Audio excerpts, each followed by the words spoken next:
Let's go. I wake up to a little bit of drool on my pillow, feel like it's gonna be a bad day. Yeah, I'm tired of shit, and the coffee ain't hit yet, damn, ain't that great. I don't wanna go to work, cause my boss is a jerk, and I'm not even that. បងប្អូននេះគឺជា Genesis G90 Series ឆ្នាំ 2025 ដែលការ design ខាងមុខខាងក្រោយនៃជំហានរបស់វានឹងមានភាពស្អាតដែលមើលទៅជ្រុងណាក៏ស៊ីពុកម៉ែបងប្អូនទាំងគ្នាបាទសំឡឹងងន់យូរដោយคนនេះ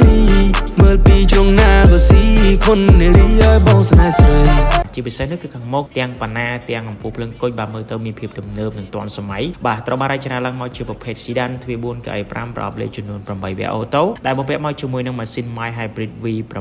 3.5 លីត្រ Turbo Charger ដែលផលិតកម្លាំងសេះបាន409 horsepower និងដំណើរការដោយ AWD បាទគឺ all wheel drive ពុកម៉ែបងប្អូនបាទបងប្អូន G90 នេះវាបានបំពាក់មកជាមួយនឹងអំពូលភ្លើងគុជ LED សញ្ញូ LED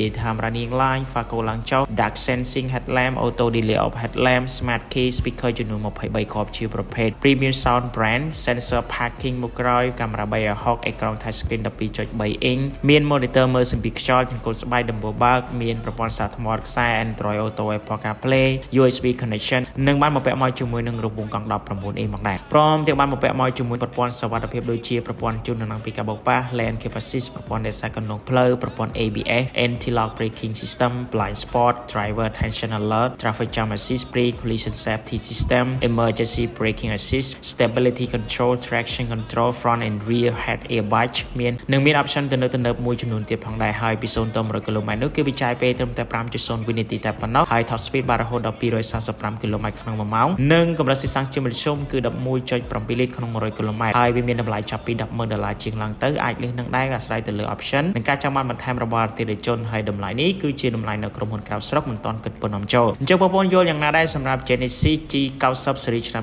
2025 នេះអាចធ្វើការទម្លាក់ comment នៅខាងក្រោមវីដេអូនេះបានសូមអរគុណ